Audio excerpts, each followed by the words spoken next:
Bueno, vamos a comentar parte de este libro de George Gurvich, que son conferencias que él dio en 1954. Se publicó en 1970 en español.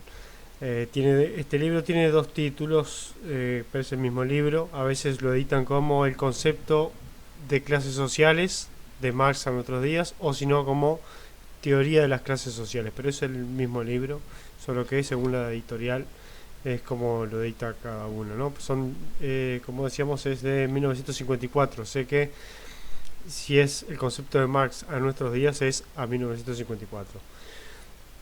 Y bueno, lo que vamos a comentar, no tanto el libro, sino el concepto marxista de clases sociales que este, todos más o menos ya lo tenemos una idea previa de lo que trata, evidentemente, pero vamos a tratarlo desde la visión de Gurvich, que es muy buena. Es un sociólogo muy completo, sociólogo y filósofo muy completo, con un gran conocimiento de la primera década del siglo XX. Es un autor que a mí me gusta mucho, sé que cada vez que lo leo a él me parece importante, me quedo con sus conclusiones, aunque lea mucho sobre Marx. Bueno, esto que plantea él me parece bárbaro. Esta es la portada de uno de los libros, luego está esta portada, es el mismo, con el mismo título. Luego sigue esta también, Teoría de las clases sociales, es el mismo libro. Y Teoría de las clases sociales, que también es el mismo libro, como yo les decía. Fundamentalmente, bueno, vamos a sentarnos en lo que son las clases sociales según Marx, y expuestas por Gurvich, que es lo que él trata de hacer. Eh, Luego, bueno, él va a plantear su propia definición de clases sociales, que lo vamos a dejar, como todas las definiciones de Gurvich, que son muy buenas, vamos a dejarla para un video aparte, ¿no? La definición propia que él da, que sin duda lo que trata de hacer este libro es partir de la definición de Marx, ¿no? Si bien critica la definición marxista, pero parte de ella como para elaborar la suya propia. Pero básicamente es una visión marxista la que toma. Y bueno, en este libro trata de hacer la visión marxista un poco menos dogmática, menos determinista que como la hizo Marx, y también más flexible y más actual, que actual para él era 1954. Puede ser que puede ser también para nosotros 2021, también es la misma actualidad. Después de 70 años más o menos, no ha cambiado demasiado este tipo de clasificación de las clases sociales que hizo Gurvich en este libro. Sí, quizás las de Marx, que ya tienen más de casi 200 años, 170 años. Bueno, vamos a ver en este libro. Bueno, Gurvich parte de la definición de clases sociales de Marx y de algunos marxistas. Luego también la contrasta con algunos no marxistas, como Pareto, Weber, Schmoller, Schumpeter, Sorokin, Holbach, para en su gran medida para criticarlos y para quedarse con una visión más cercana a la marxista, ¿no? Bueno, esto es lo que trata de hacer Gurvich. Vamos a decir primero que Marx, en su materialismo dialéctico, evidentemente son dos clases. Como toda lucha dialéctica, tienen que haber dos tópicos, ¿no? La tesis y la antítesis. Por eso, bueno, las clases sociales para él es binario, son dos, la burguesía y el proletariado, sin duda. Pero en esta obra Gurvich rastrea subclases que Marx elaboró, que son sumamente interesantes. Marx sabía que había subclases, solo que a la hora de hacer su filosofía de la historia dialéctica de lucha de clases, evidentemente la lucha tenía que ser entre dos, ¿no? La burguesía y el proletariado. Así que no elaboró, no profundizó mucho en estas subclases, que sin duda las dio por existentes y por entendidas.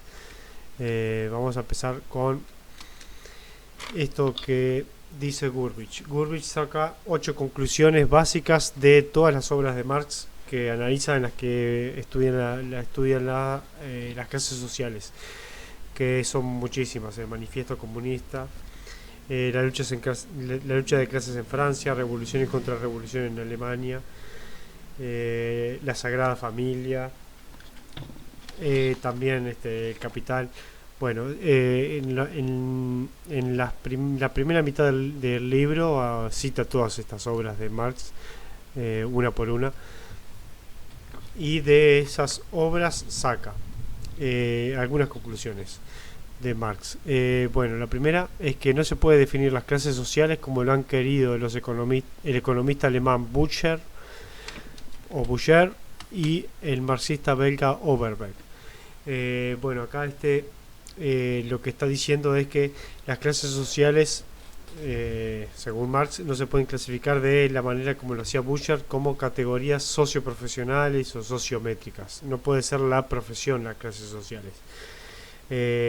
Profesión de banquero, profesión de vendedor y profesión técnico operario. Bueno, no es esa la manera de definir las clases sociales, sino que hay que buscar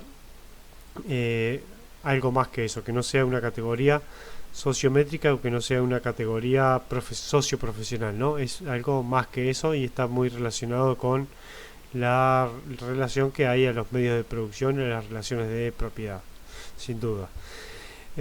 Bueno, luego también rechaza lo de Overbeck, que es un marxista que estableció que las clases sociales eran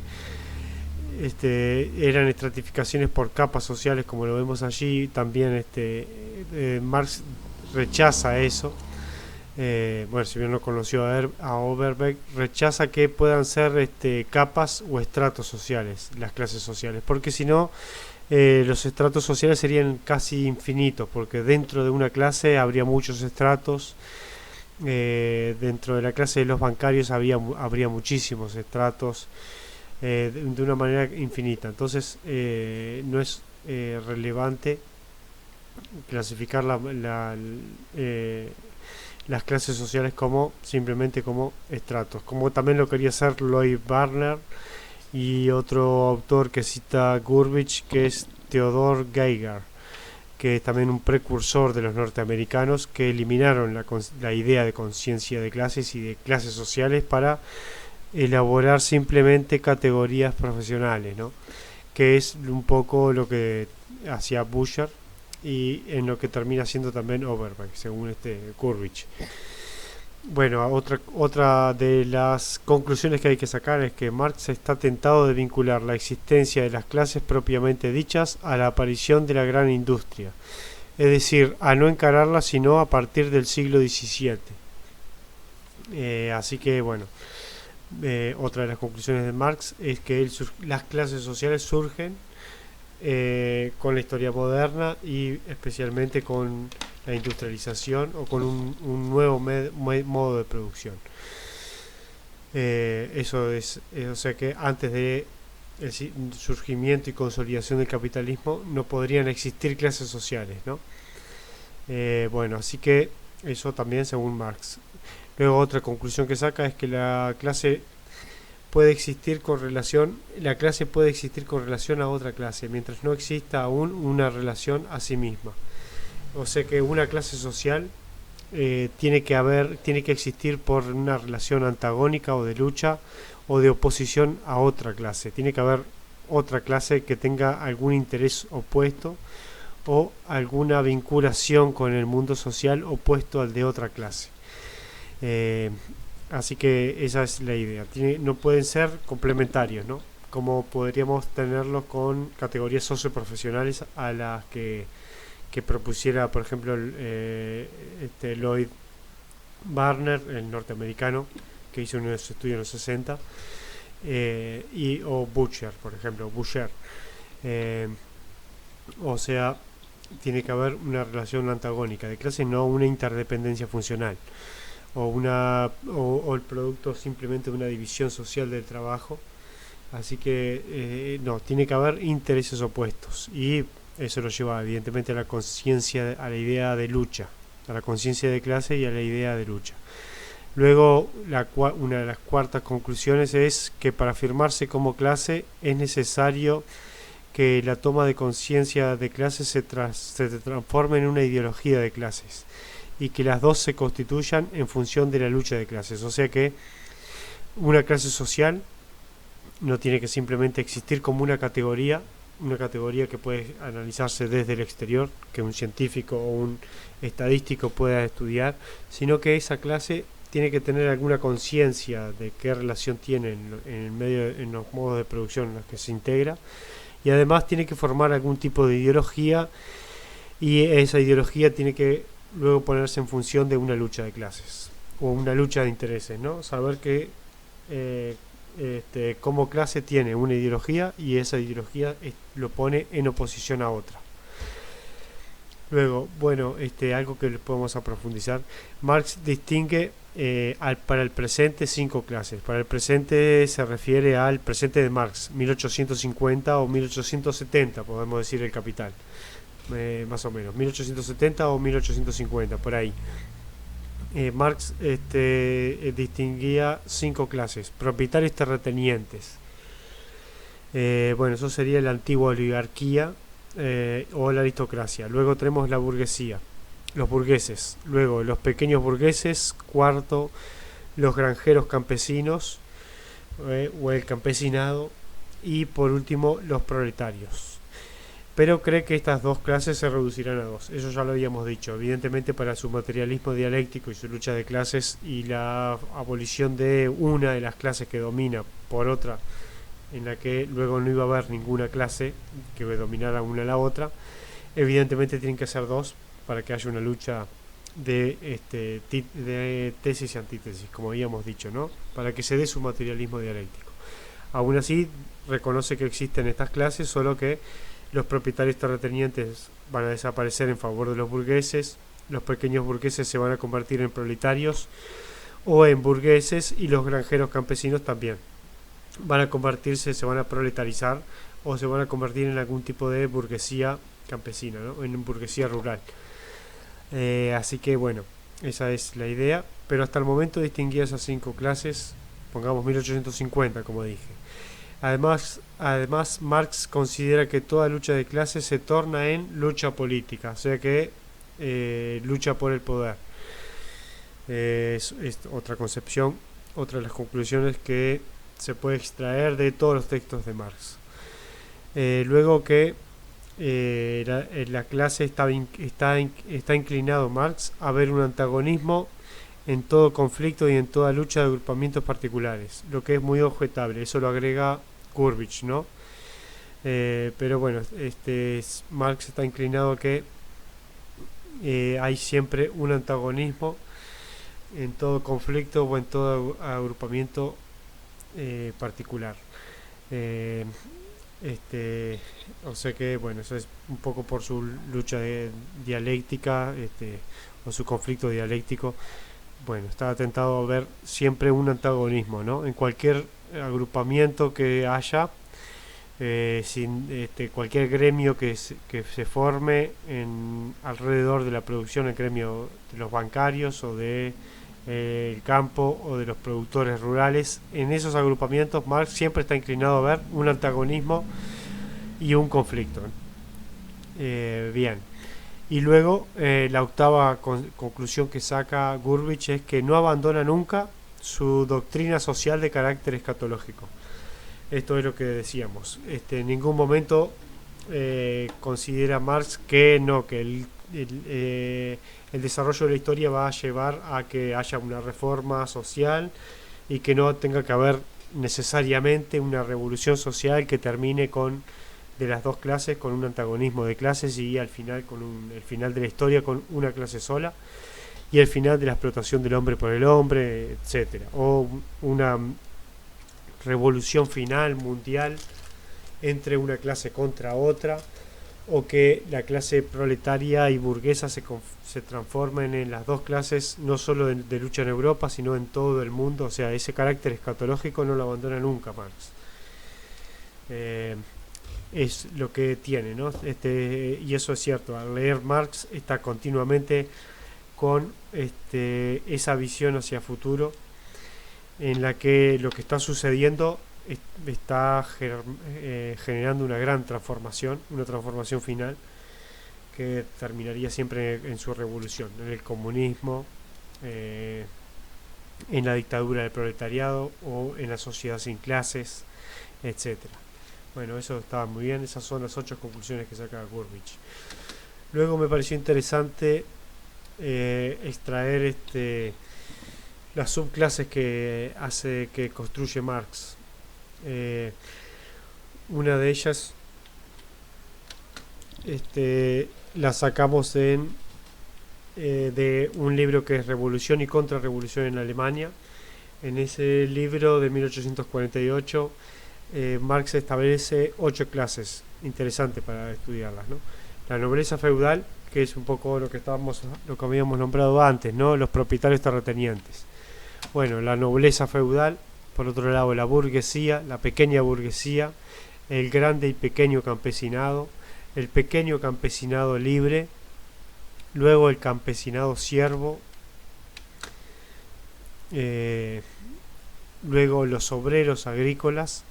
Ahí serían obreros casi proletarios que pasan a transformarse en trabajadores de agrícolas, pero con una industria, ¿no? Cuando hay una industrialización del campo, pasan a ser obreros agrícolas.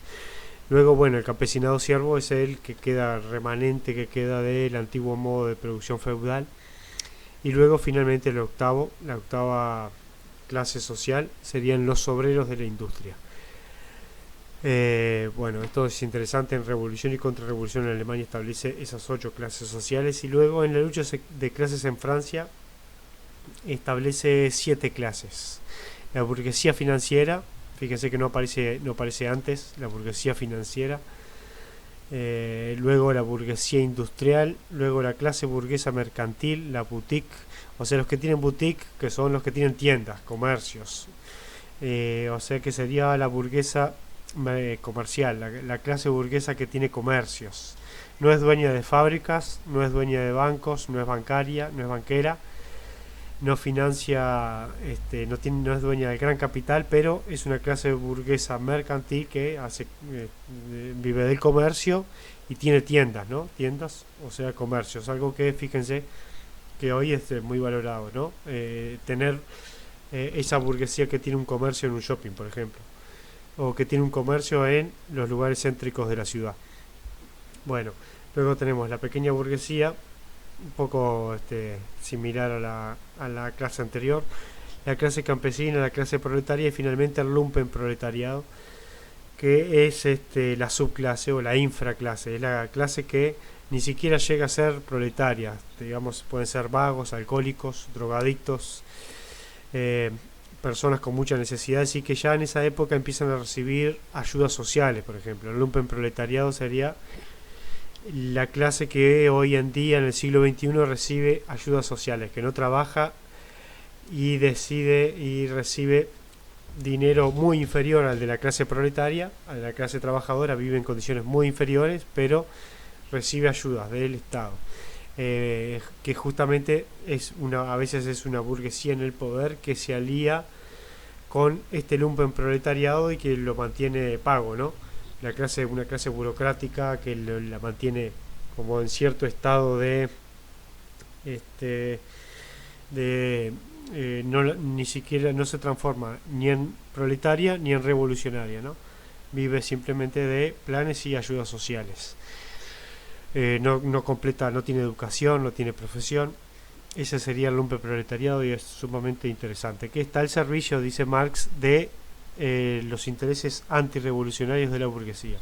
Eso también sucede actualmente, podemos verlo, que donde hay ayudas sociales no hay estallidos sociales, no hay revoluciones, no hay esos países tranquilos. Fíjense, países como Argentina, por ejemplo, que no hay estallidos sociales pese a haber una enorme y fantástica pobreza, ¿no? De la mitad de la población o más de la mitad de la población, y no hay estallidos sociales. Eso sucedió por ejemplo con Macri, y ahora sucede con Alberto. Así, en los últimos 6 años ha sucedido que ese lumpen proletariado no se alza y tira abajo el gobierno, ¿no? Como si había sucedido, por ejemplo, con Alfonsín, que no había no había planes sociales para el lumpen proletariado, y durante la época de la Rúa tampoco había planes sociales para el lumpen proletariado. Bueno, también podemos decir Brasil. No tengo tan estudiado el tema de Brasil, pero entre Bolsonaro y Lula, y entre los socialistas anteriores y Bolsonaro, tienen un lumpen proletariado con una gran ayuda social, que justamente impide que se alce para hacer una revolución en términos marxistas, que visto el siglo XXI podríamos decir jamás lo harían. No harían tampoco una revolución socialista, pero sí harían disturbios, romperían vidrieras, saquearían supermercados, se alzarían contra las fuerzas de seguridad, y habría al menos un conflicto social que políticamente podría capitalizarlo la oposición para tirar abajo un gobierno, ¿no? Quizás no para imponer el comunismo, una revolución comunista proletaria, pero sí para tirar abajo un gobierno, eso sí. Bueno, el lumpen proletariado sería un remanente de la clase proletaria, y la burguesía financiera sería un remanente de la burguesía industrial. O sea, sería parasitaria, ¿no? Diría, como en términos de San Simón, son dos clases parasitarias o vagas. Una, la financiera, que vive de la especulación, que simplemente da préstamos o dinero a la clase industrial que trabaja, y el lumpen proletariado, que estaría ahí para hacer trabajos, incluso para bajar la mano de obra proletaria, ¿no? Para hacer tareas a veces de muy bajo nivel, y bajar la mano de obra obrera también, está allí. Así que bueno, son dos clases parasitarias.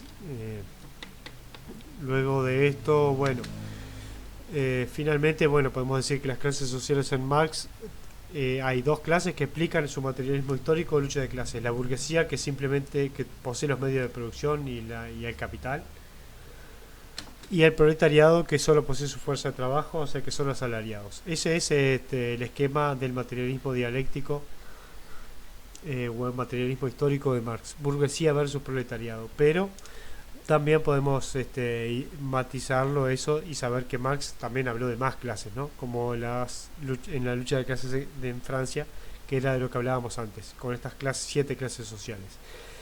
Y a estas 7 clases sociales podemos agregarle la tecnoburocracia, porque en este libro de la lucha de clases en Francia, Marx habla también de la tecnoburocracia, que es lo que sería hoy la burocracia, que son los funcionarios que trabajan para el Estado, que trabaja para las grandes compañías, aliados a las grandes compañías, o empresarios muy grandes, o corporaciones muy grandes, o a los partidos políticos que toman el poder, que es justamente una nueva clase social que Marx la avisoró en este libro, la tecnoburocracia, y que hoy día sí es una gran burocracia que vive como una enorme clase media, digamos, que no es ni proletaria ni burguesa, ¿no? Estar en el medio de los dos lugares es interesante, bueno, entender esto, ¿no? La burocracia, que vive mucho mejor que la clase proletaria, o con los mismos ingresos de la clase proletaria que más trabaja, pero trabajando muchísimo menos, ¿no? Y incluso con el derecho administrativo, porque los proletarios se rigen por el derecho laboral. 8 horas, lo que sigue después de las 8 horas son horas extras, después están las horas nocturnas. Derecho laboral, pueden ser echados, pueden ser desempleados. En cambio la burocracia no, tiene otras reglas. Los feriados no trabaja ningún feriado, no puede ser echada la clase burócrata, o los funcionarios tienen que ser lo que se les dice no echados, sino destituidos, y para eso hay que hacer pasar por todo un proceso, etcétera, etcétera. Bueno, tiene muchísimos privilegios que no tiene la clase proletaria. Así que bueno, y también esa burocracia a veces administra capital, también administra el capital de la burguesía. eh, y bueno, está aliada al poder, al Estado y a los partidos políticos. Eso es interesante, así que bueno, esto es lo que dice George Burbidge sobre las clases sociales en Marx. Hablamos entonces de las conclusiones que podemos sacar de los textos de Marx, que son 8, son estas. Y luego de estos podemos hablar de las para trascender el binarismo eh, de las clases sociales de Marx, de burguesía y proletariado. Podemos hablar de las subclases que él consideró, que son estas, que se acercan más a la actualidad, y a eso le podemos agregar la tecnoburocracia que Marx ya visoró en 1850 y que hoy es lo que hoy llamamos una burocracia o una clase burocrática administrativa. Y bueno, estos son los libros, son muy buenos libros. Luego, bueno, queda para un próximo video hacer la definición de clases sociales de Burbidge, que es sumamente interesante.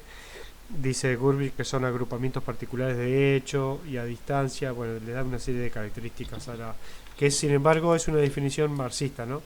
Es una definición marxista, pero bueno, con una base marxista, aunque la hace, como dije, mucho más flexible y todo eso.